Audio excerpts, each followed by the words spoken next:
बोलो होड़ी, होड़ी बोल, बोलो होड़ी, होड़ी बोल, बोलो होड़ी, होड़ी बोल, बोलो होड़ी, होड़ी बोल।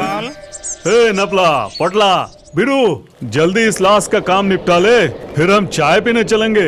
हाँ हाँ, आपने ठीक ही कहा, जल्दी ये काम निपटा लेता हूँ। अरे ये डोम भैया, थोड़ा जल्दी जल्दी कीजिए ना।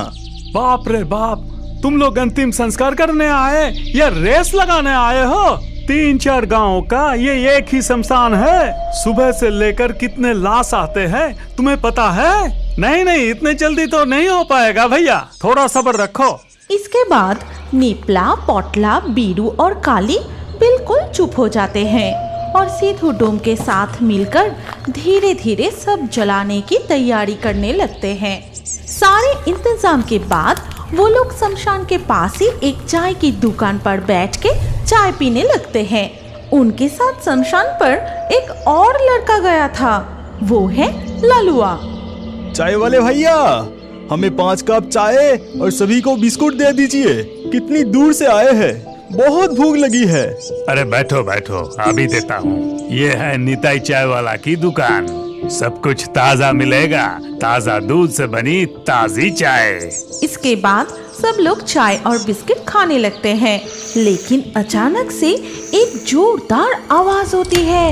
तभी ललुआ चीख उठता है। अरे बाप रे, मुर्दा तो जिंदा हो गया, मुझे कोई बचाओ, बचाओ। अरे क्या हुआ है? ये तो चिल्ला क्यों रहा है? शमशान में पहली बार आया है क्या? जलते हुए मुर्दा देखकर डर गया? हाँ भाई, ये पहली बार आया है।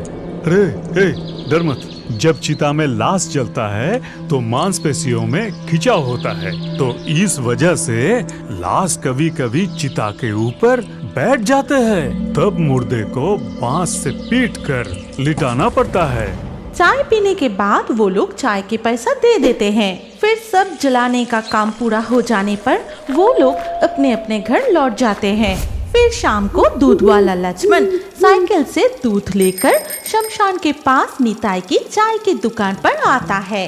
हाय के पान बनारस वाला, जई के दूध बेचने वाला, भूत ना पकड़े हमको, लौट के प्रसाद चढ़ाएंगे राम जी को। ओए ओए। अरे ए लक्ष्मण, तू रोज रोज यही गाना क्यों गाता है रे? कोई और गाना नहीं आता? गाता हूँ, बहुत सारा गाना गाता हूँ, लेकिन एखाने ऐसे सब भूल जाता हूँ। लो जी, जल्दी दूध लिए लाओ तो। फिर निताई एक बड़ा सा बर्तन सामने रखता है और लक्ष्मण उसमें दूध डाल देता है। अच्छा निताई भैया, सुबह से लेके रात तक इस शमशान में चाय बिक्री करो, तुम्हें डर लगे ना? अरे मूर्ख, डर किस बात का? ये तो पवित्र जगह है, स्वर्ग जाने की रास्ता, एकदम सीधा स्वर्ग। एक दिन तू भी इस रास्ते से जाएगा, समझा? ये सुनने के बाद लक्ष्मण कुछ कहे बिना साइकिल पर बैठकर फिर से गाना गाते हुए शमशान की उस चाय के दुकान से चला जाता है। उसी रात को जब 3 बज रहे थे, तब सीधू डोम घर से बाहर निकल के, अरे बाप रे बाप, रात भर बारिश हो रही है, अभी तक रुकने की नाम ही नहीं ले रहा। लगता है आज सारे गांव बाढ़ में डूब ही जाएगा। सीधू मन ही मन बड़बड़ाते हुए अकेले शमशान की तरफ जाने लगता है। अरे ये क्या हुआ? मैंने तो घर में बैठे बैठे सुना कि लोग लाश लेकर मेरे घर के पास से गुजरे, फिर यहाँ कोई दिख क्यों नहीं रहा है? तभी सीधू को सुनाई देता है कि एक बूढ़ी औरत पेड़ के नीचे बैठी उसे बुला रही है। बेटा, कौन हो तुम? मेरी बात सुनोगे? मुझे बहुत कष्ट हो रही है, मेरे लिए थोड़ा रुकोगे? अरे ए बुढ़ी अम्मा, इस तूफान और बारिश में इस पेड़ के नीचे बैठी बैठी भीग क्यों रही हो? तबीयत खराब हो जाएगी। मेरा तबीयत? बेटा, रास्तों पर रहती हूँ, भीख मांग के खाती हूँ, मरूं या बचूं कोई फर्क नहीं पड़ता, लेकिन अगर तुम मेरी एक काम कर देते तो बहुत मेहरबानी होती। अरे ये क्या मुसीबत में पड़ गया? इतनी बारिश में तुम्हारी क्या मदद करना पड़ेगा, जल्दी जल्दी बोलो। इसके बाद वो बूढ़ी औरत अपने थैले से एक लिफाफा निकलकर सीधू के हाथ में देती है। बेटा, इसमें एक चिट्ठी है, पता लिखा हुआ है। सुबह होने से पहले ये चिट्ठी पहुंचा पाओगे। इस चिट्ठी में कुछ खास लिखा नहीं है, फिर भी अगर तुम इस चिट्ठी को पते तक पहुंचा देते तो इस बुढ़िया माँ को बड़ी मेहरबानी होती। अच्छा फिर जल्दी दो, मुझे शमशान की ओर भी जाना है। सीधू चिट्ठी हाथ में लेकर तेजी से शमशान की तरफ बढ़ने लगता है, लेकिन अचानक उसे महसूस होता है ये कैसे संभव है? इतनी बारिश में जब उसने मुझे ये चिट्ठी दी तब ये भीगी नहीं थी, और अभी इतनी बारिश के बाद भी ये चिट्ठी सूखी है। तभी सीधू पीछे मुड़ के देखता है कि वो बुरी औरत वहाँ पर नहीं है। ये देख सीधू आश्चर्य हो जाता है, लेकिन वो वहाँ बिना रुके अपना काम करने शमशान चला जाता है। अरे अभी अभी कौन लाश लेकर आए हो? कहाँ चले गए सब? जल्दी जल्दी आओ, चीता तैयार कर लेते हैं, आ जाओ जल्दी। लेकिन शमशान में भी कोई नहीं था, आसपास भी कोई नजर नहीं आया। तभी अचानक सीधू को एक ख्याल आया। फिर वो तुरंत एक मसाल जलाकर उसके रोशनी में चिट्ठी को खोलकर पढ़ने लगता है। बेटा जतीन, मुझे लेकर तुम्हें जो तकलीफ हो रही थी उसे छुटकारा दिलाने के लिए मैं घर से निकल पड़ी थी। तुम्हें जन्म देने के बाद से मैंने यही कोशिश की कैसे तुम खुश रहोगे। माँ होकर कभी तुमसे कुछ नहीं मांगा, लेकिन आज मैं तुम्हारे हाथ की आग मांग रही हूँ। क्या ये चिट्ठी मिलते ही मेरे पास आ सकोगे? मैं तुम्हारा इंतजार कर रही हूँ, तुम्हारी माँ। ये कैसा बेटा है हाँ, जो अपनी माँ को ही छोड़ दिया? अरे कोई मुझसे पूछो, जिनके माँ बाप नहीं होते वो कितने बदनसीब होते हैं। अरे तुम्हारे पास माँ बाप रहते हुए भी उनके कदर नहीं करते हो। मुझे इस चिट्ठी को अभी पहुंचाना होगा। ये कहकर सीधू डोम दौड़ते हुए उस पते की ओर चल पड़ता है। उधर लक्ष्मण दूध वाला रोज की तरह उसी रास्ते से निताई की चाय की दुकान पर दूध देने जा रहा था। ये देखो कंडो, निश्चय निताई भैया বৃষ্টিকা ঠান্ডা আমেজ में आज कुछ ज्यादा ही घुमिয়ে পড়েছে হবে। दुकान এখনো খোলেনি দেখছি, এবার কি করে? डरो मत बेटा, मैं तुम्हारे साथ यहाँ हूँ ना। तुम्हारे निताई भैया अभी आ जाएंगे, चले मत जाना। अगर उसे दूध नहीं मिला तो शमशान में आने वाले लोगों के लिए चाय कैसे बनाएंगे? আপনি কে আছেন মাজি? এখানে একা একা কি করছেন? अकेली कहाँ, तुम तो मेरे साथ हो, है ना? अच्छा उस तरफ देखो, कोई लेटा हुआ है, दिख रहा है? अच्छे से दिखाई नहीं दे रहा, पर लगता है कि पैर के नीचे कोई सोए আছে।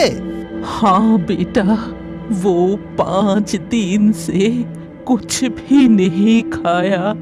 क्या तुम उसे थोड़ा दूध पिला सकते हो? वो बुजुर्ग है और बीमार भी है, उसे चलने फिरने की क्षमता भी नहीं है। জরুর দিবে, ইতে সমস্যা কোথায়? আমি আভি যাকে উনাকে দুধ পিলাকে আসছি। लेकिन लक्ष्मण उसके पास जाके देखता है कि वो और कोई नहीं, वो इतनी देर से जिसके साथ बात कर रहा था वही बूढ़ी औरत वहाँ मर के पड़ी है। ये देख लक्ष्मण, अरे बाप रे, मर गया रे। लक्ष्मण के हाथ से दूध के प्याला गिर जाता है, लेकिन दूध बहते हुए उस बूढ़ी औरत के मुंह की तरफ चला जाता है। इस बीच निताई और सीधू डोम वहां आ जाते हैं और उनके साथ था जतिन। फिर निताई और सीधू डोम लक्ष्मण को बिठाते हैं। इधर तब जतिन, माँ, मुझे माफ कर दीजिए माँ। अब घर से चले जाने के बाद मैं आपको बहुत ढूंढा, पर अब नहीं मिले। अब मुझसे नाराज होकर घर छोड़ दी। अब इस दुनिया को ही छोड़ के चली गई माँ। अब मैं तुम्हारे बिना कैसे रहूंगा माँ? मैं आपसे बहुत प्यार करती थी माँ। माँ। सीधू डोम शमशान में चीता जलाने की काम करता है। एक दिन रात के समय जब लगभग 9 बज रहे थे, तब वो नदी के किनारे अकेला ही बैठा था। सिद्धू, ए सिद्धू, कहाँ गया ये लड़का, कौन जाने? ये है कालीचरण, सीधू का काली भैया, जिसका काम है शमशान में सब आने पर डॉक्टर का सर्टिफिकेट मिलाना और विवरण लिख कर रखना। तभी कालीचरण की आवाज सुन के सीधू दौड़ के आता है। काली भैया, ओ काली भैया, कहो क्या बात है? सुन, मैं थोड़ा घर से होकर आ रहा हूँ, समझा? का इस वक्त तुम घर जा रहे हो? अगर कोई मुर्दा आए तो लगता है बारिश भी होगा। मुर्दे आए तो मुझे बुलाना, मैं अभी चलता हूँ। फिर कालीचरण वहाँ से चला गया। सीधू शमशान घाट पर अकेला ही बैठा रहा। वो बचपन से ही इस शमशान में बड़ा हुआ है और इसी शमशान में एक झोपड़ी में रहता है। कालीचरण भैया घर चले जाते ही तेज बारिश शुरू हो गई। अरे तेज बारिश शुरू हो गई। लगता है आप शमशान में कोई लाश भी नहीं आएगा। मैं भी जाता हूँ। बोलो होरी, होरी बोल, बोलो होरी, होरी बोल, बोलो होरी, होरी बोल, बोलो होरी, होरी बोल। अरे मुर्दे को यहाँ छोड़ के जल्दी कहीं आश्रय लेते हैं, चलो। इतनी तेज बारिश में चिता भी नहीं जलेगी। हाँ भैया, तुमने सही कहा। बारिश रुकने पर जो होगा देखा जाएगा। ये कहकर सारे लोग वहाँ से आश्रय की तलाश में चले जाते हैं। तभी बारिश और तेज हो जाती है। आसमान में बिजली कड़कने लगी और इसके साथ साथ तेज तूफान चलने लगता है। उधर सीधू डोम अपनी झोपड़ी में बैठा हुआ थोड़ा सा सो गया था। तभी एक लड़की उसके पास आती है और कहती है, बचाओ, मुझे बचाओ, नहीं तो वो लोग मुझे जला के मार देंगे। क्या कह रही हो? सच बोलो, तुम कौन हो? ऐसी तूफानी रात में शमशान में क्या कर रही हो? मेरा नाम मनिका है। वो मुझे मृत समझकर जलाने लाए हैं। तुम उन्हें भगा दो, नहीं तो वो मुझे जला देंगे। बचाओ, मुझे बचाओ। ये कहते हुए वो लड़की दौड़ के पास वाली जंगल में चली जाती है। ए लड़की, रुको, रुको! अरे मैं कहता हूँ रुक जाओ। इसके कुछ देर बाद बारिश रुक जाने पर सीधू डोम अपनी झोपड़ी से निकलकर उस लाश के पास जाता है। तभी ए भाई साहब, यहाँ से हमारे डेड बॉडी कहाँ गया? ये तो बहुत गड़बड़ हो गया। कोई लोमड़ी या कुत्ता खींच के तो नहीं ले गया? वो लाश ही था या कोई जिंदा इंसान को मुर्दा बना के लाए थे? ये क्या अनप शनप बक रहे हो? जतिन भैया, यहाँ और रुकना सही नहीं होगा। लड़की को लोमड़ी खींच के ले जाए या कुत्ता खींच के ले जाए, हमारा काम तो हो गया है। हम यहाँ से भाग जाते हैं, चलो। हाँ, तूने सही कहा। ए, चल चल, थोड़ा आसपास ढूंढते हैं। इस तरह जतिन झूठ बोलकर और चालाकी से अपने लोगों को साथ लेकर वहाँ से भाग जाता है। फिर सारे लोग वहाँ से चले जाने के बाद सीधू जंगल के अंदर जाता है। लड़की, ए लड़की, ए लड़की, कहाँ हो तुम? बाहर आ जाओ, वो लोग चले गए। ठीक उसी वक्त सीधू के पीछे से कोई कहता है कि अरे महाशय, मैंने तो बताया था कि मेरा नाम मनिका है, फिर मुझे ए लड़की कह के क्यों पुकार रहे हो? एक बार सुनने से कौन याद रख सकता है? और ऐसा भूतों की तरह पीछे से क्यों फुसफुसा रही हो? डर गए क्या? भूत से डर गए। नहीं नहीं, भूतों से क्यों डरूंगा मैं? इस शमशान में बचपन से लाश जलाते जलाते मेरे तो खुद की मरने की उम्र हो गई। ऐसा क्यों? तुम क्यों मरोगे? तो तुम्हारी पत्नी और बच्चे का क्या होगा? क्या? बीवी बच्चे? अरे मेरा तो अपने कोई नहीं है। जिसके अपने माता पिता का कोई पता नहीं, उसका बीवी बच्चा। इस तरह बात करते करते लगभग सुबह हो जाती है। तभी कालीचरण सीधू को पुकारने लगता है। सिद्धू, सिद्धू, न जाने कहाँ चला गया ये बदमाश लड़का। आ रहा हूँ कली भैया। तुम जाओ, मैं यहीं छुपी रहूंगी, लेकिन मेरे बारे में किसी से मत कहना। फिर सुबह से लगभग पूरा दिन सीधू डोम शमशान घाट पर चिता जलाने की काम में व्यस्त रहते हैं और मनिका के बारे में सोचता रहता है। कौन जाने कहाँ गई वो लड़की? पूरे दिन एक बार भी आया नहीं। कहाँ है, क्या कर रही है, कौन जाने। फिर रात को जब सीधू डोम उबले चावल और आलू लेकर खाना खाने बैठे थे, तभी अरे ये क्या, अकेले अकेले खा रहे हो? मुझे नहीं दोगे? और मैं जो कल से कुछ नहीं खाया। तुम खाओगी? ये लो ये लो ये लो, तुम भी खाओ। लेकिन मैं छोटे जात का हूँ, तुम मेरे खाना खाओगे? मनिका सीधू की थाली से चावल खाते हुए उससे कहती है, क्या बोला तुमने? जो हमेशा हवा में घूमता रहता है, उसका जाति से क्या लेना देना? मतलब ये क्या बोल रही हो तुम? मुझे समझ में नहीं आ रहा है। अरे बाप रे, दिन में बाहर नहीं निकल सकती, कहीं लोग पहचान न ले, और रात के अंधेरे में छुपते हुए तुम्हारे पास आना पड़ा, यही कह रही हूँ। फिर तुम थोड़ा ज्यादा करके खा लो, ज्यादा खाओ, नहीं तो तुम दिन के उजाले में नहीं आ पाओगी ना। ऐसे ही दिन बीतते गए। सीधू डोम पूरा दिन शमशान में चिता जलाने की काम करता था और मनिका की आने का इंतजार करता था। मनिका भी रात के अंधेरे में सीधू के पास आती थी। मनिका, बहुत दिन हो गए तुम छिप छिप कर घूम रही हो और तुम्हारे घर वाले भी तुम्हारे खोज में नहीं आए, तो इतना छिप कर रहने की क्या जरूरत है? क्यों आएंगे? वो तो जानते हैं कि मैं अब तक मर कर सड़ चुकी हूँ। जिस दिन मेरे गुंडा बदमाश पति ने मेरी संपत्ति जबरदस्ती लिखवा ली। मनिका, तुम्हारे नाम पर इतने संपत्ति होने पर खतरा हो सकता है, इसीलिए इस पेपर पर साइन कर दो। नहीं नहीं, ये कैसे हो सकता है? ये सारे संपत्ति मेरे पिताजी ने मुझे दिया है। साइन नहीं करोगे मतलब करना ही पड़ेगा। यहाँ पर साइन करो। मेरी लाख माना करने पर भी उन्होंने जबरदस्ती मुझसे साइन करवाई। फिर कुछ दिन बाद, मनिका, मनिका, ये देखो तुम्हारे लिए मैं केक लाया हूँ। तुम्हें केक बहुत पसंद है ना? नहीं, मुझे केक खाने की मन नहीं है, मैं नहीं खाऊंगी। खाओ, मैं कहता हूँ कि जल्दी खाओ। खाओ, इसे खाओ, खाओ, कहता हूँ खाओ। मैंने बहुत माना किया, लेकिन उसने जबरदस्ती मुझे केक खिला दिया और फिर कमरे से बाहर चला गया।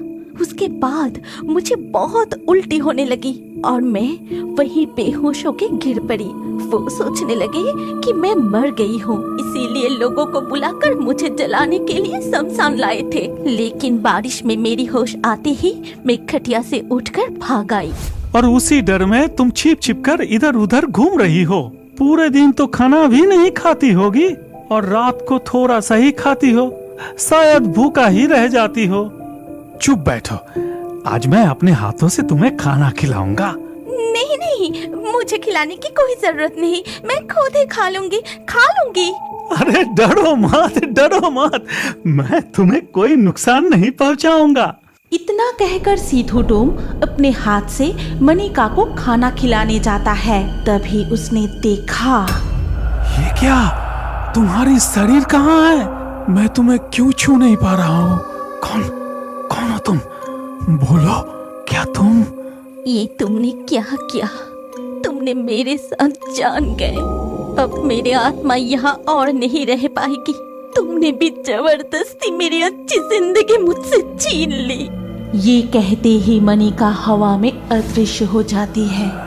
नहीं नहीं मनिका, मत जाओ मनिका, तुम मुझे छोड़कर मत जाओ मनिका, वापस आ जाओ, मुझसे गलती हो गई, वापस आ जाओ, वापस आ जाओ, वापस आ जाओ। क्या आप बड़े होकर भी कार्टून देखना पसंद करते हैं? तो अपना नाम और उम्र कमेंट करें। हम लाकी ड्रॉ के माध्यम से आपके नाम से नया कार्टून वीडियो बनाएंगे। और अभी हमारे fairy Toons Hindi cartoon channel को सब्सक्राइब करें ताकि अगले वीडियो में अपने नाम वाला कार्टून देखना ना भूले। और हमारे एक और पॉपुलर कार्टून देखने के लिए स्क्रीन के ऊपर इस वीडियो पर अभी क्लिक करें। सोच क्या रहे हो, जल्दी से क्लिक करके इस पॉपुलर वीडियो को देखें।